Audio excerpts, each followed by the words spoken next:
balma kola soft tv la jaba wa bismillah ko ko raytu bi ni son jalenu kadaka bi hambe fa kuma mali warti bere dore kampi donc na nga video jari be abuna nga chaîne YouTube la cloche de notification activée wala sanga video na tawa na foigo na nga video jari ba like na be san bi robo yangola ike ko tanka yi ba soro fula ne ba kuna na to ko sebe sebe Mamadou Sensi Kulibali na le yere groupe Clédou nyema bay dole yere ka baranya shileno numérique ni médiama absaka Mali Vision sura kono radio Clédou ani Clédou event Mamadou Sensi Kulibali avec tourisme feneke notamment tam voyage ani agro business assurance restauration distribution de courrier et de nouvelles technologies ka baranya shileno bema na yere to ko kera abe maka fen bela bara sugu be doke groupe Clédou yere daleno wa woloba ana demuso tokola groupe Clédou yere ko mo bakeli ni keme shegin bulo sarala ma fo ma ko employé ko ni che belebele ko société mbabolo mali ko na be société biduru bonyongo komi abebe Mali Vision yere ko saosa be million ngonduru ero walla kabori chiffre d'affaires saosa na reste gero benino francima employé romna ko français no notamment capital kono ko Paris arègne mana aka fola ka le ga yoro la ko beba dono surtout malien mo be français no ko mécanicien koro ko ata ere boya foima ko adonné me bela wa fene a motiver le no bara su bela bara fenfe na be nafasi aramadema ko ale goni fleni qualité calcul kere ko nale bara sorodron ale be bara damne ko e bara kelami qualité foi jate ko bara manana doron kale be bara damne tiens kaga imagine ka songa bon kosobe comme ataka Mamadou Sensi Kulibali ayre bangena samba kele ni keme kononton ni bidrun woro wakati Dakar no ere Senegal capitale aga kalon temene ko fe moti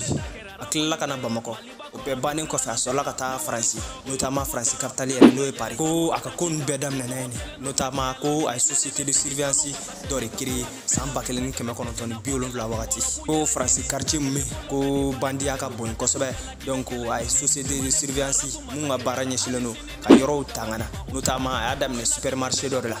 au supermarché ne bandu ko meto kata biaka kayu awari taga temene donc a solaga plando sigisenga société de kere munye shileno surveillance ma ori mateme sangelenga donc bara jora ori temene ko fa solaga ta Amérique no ere États-Unis donc a solaga entreprise do kere no entreprise nyeshileno shuduma notamment farafin me américain no oluga shudum ko me aba kalama to wabuni farafin shudum tekele donc ale tra entreprise de kere farafin fem sa Amérique dugolo ko kan donc o shudum ori be nyeshalema donc akabara ko yori san tamanaman ko temene ko fa hawo entreprise feri are tono chama sorola ori ko fa solaga ta investissement ke IT compagnie aérienne dollar donc solaga na sigina malano samba kele ni biolon blan kononto wakati ay sale musique kire o sale musique nyeshileno kasheti ferema ngore konnala ay sendo immobilier la ani assurance samba kele ni keme kononto ni bi kononto wakati ore wakati u bena Musa Traoré ka fanga dafiri wakati uma donc ore kama asolaga radio Clédou kire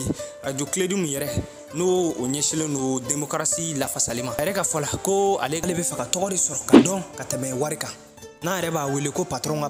no e patrona nyema ko aye ko do lakali mauyi maute mun kalama conférence de presse do sefe ko dondala ko ministre do invitera ale ka radio sola ko ay ko doge ko journaliste ga nyinga ko nyefo ko ministre ka boli do sefe ko ay wulu do ka soroka boli donc auditeur no lame baw ko critique ko nala ministre sola ka do accident na ka kungun expliquer magoyi reka fala ko politicien nu flessa ku tena presse nyegoro mashi wa fina alunu na umogo foiti jamala utalen ko fe ka kenyema wi ku te foi nyenyini ku bara ko ni ubu ma janya ka bo jamala jamam ngera sababu yi ku bla nyema ko ne atata dogera ibu wele uti ga pelta ga ko fe o bitlaka na mikro la kanu nyere ke hinoto mai ko luka warmi ne doron we abani ko samba flan duru wakati ko groupe Clédou e hectare keme sabasa no ere hectare keme sababe Bamako an Bamako chebe klo bisaba bonyongola no kene belebele ere notamment o bagamara de beke notamment kono do be ko Autriche ko dim basaba o de bu bolo marala en o dide marabe ke yoro ko folena wa sene fene be keno patabla nono kola nono mbe bo mishi de be marano ko lu nono fene bo bara chama mi ke dugugolo ko folena wa fene ko informatique do man fene ka investissement keno ko me ata kalama ni chen ko ay dimsin chama deme dimsin chama ku deme wala sa ko sanfela yitugum ko ale goni kali madala na lebina do politique la koni en flerom na sinte politique la ga marsi kalo jan dɔ tɛmɛnen ko ay ko dɔ wuli ko mina wila Nuhu Ntanpili kunga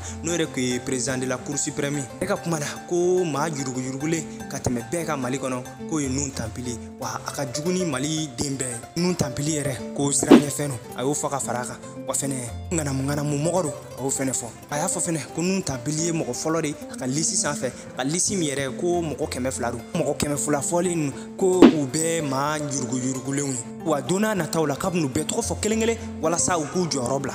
o de tɛmɛnen kɔfɛ u ye plainte don a kama walasa communicatif tribunal a ka taa u sɔrɔ yen nɔ donc o yɛrɛ ko bɛɛ ɲɛnabɔra avril kalo tile 24 san 2019 wagati a yɛrɛ ko n'an bɛ fɛ ka banbaciw kɛlɛ ka bɔ an ka jamana kɔnɔ il faut que an ka entreprise caman de créer ko Mali solution ko économie de don ko sɔrɔdasi caya ko tɛ a yɛrɛ ka fɔ la ko usine foyi tɛ Mali camancɛ bolo fɛ yan nɔ fɛnɛ ko administration publique fɛnɛ ka dɔgɔyan toro n'an ka entreprise cayara ko an bɛ banbaciw kɛlɛ wa fɛnɛ denmisɛnninw ka tungalataga ko dɔ bɛ bɔ a la nka komi aw yɛrɛ ɲɛ b'a la cɛn ko a ye ɲɛna tɛ waritigiya nege foyi don mɔgɔ la ka d'a kan a ye cogo yɛrɛ bolo a yɛrɛ ka fɔ la ko ni ye miliyɔn 60 don mobili la jamana kelen kɔnɔ jamana min kɔnɔ kalo maa fanba bɛɛ tɛ 13 sɔrɔ kalo la k'o bɛ kɛ gasi belebele o ma bali ko so belebele dɔ b'a bolo Bamakɔ yan nɔ o so in yɛrɛ ko soden damadama tan bɔ ɲɔgɔn b'a kɔnɔ komi a yɛrɛ b'a kalama so min Afrique min kɛra Mali la ko o sera ka mɔgɔ 300 bisimila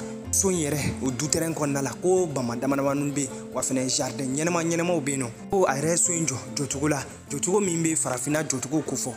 yɛrɛ ka fɔ la k'ale san 30 de kɛ walasa k'o so in jɔ ka ban pepu ko farafinna yan nɔ k'an bɛ se ka ko caman k'an yɛrɛ ko tubabuw y'u ka chateau jɔ wa an fɛnɛ ka so jɔcogo bɛ yen socogo belebele mun bɛ se ka ɲa ni tubabuw yɛrɛ ta ye n jɔlen fɛnɛ kɔfɛ an bɛ se ka wari caman sɔrɔ n'a ye notamment ale yɛrɛ ko so min d'Afrique la mɔgɔ 300 min donna o so in kɔnɔ ko wari kasabi dɔw sarala o bɛɛ kunkɔrɔ donc an bɛ fɛ k'o de fɔ an ɲɛna k'a yira la k'a fɔ Mamadu Sɛnsi Kulibali ni mun t'a dɔn ale do donc an ka video de filɛ ka s'a kuncɛyɔrɔ ma ni n ka video diyara i bɛ abonné an ka chaîne YouTube la ka cloche de notification activer walasa an ka video nataw kana fɔ i kɔ ni n ka video diyara i b'a like n tɔgɔ ko la n ka chaîne Kula Soft TV Instagram sanfɛ i bɛ se ka taa n suivre Kula 9.YT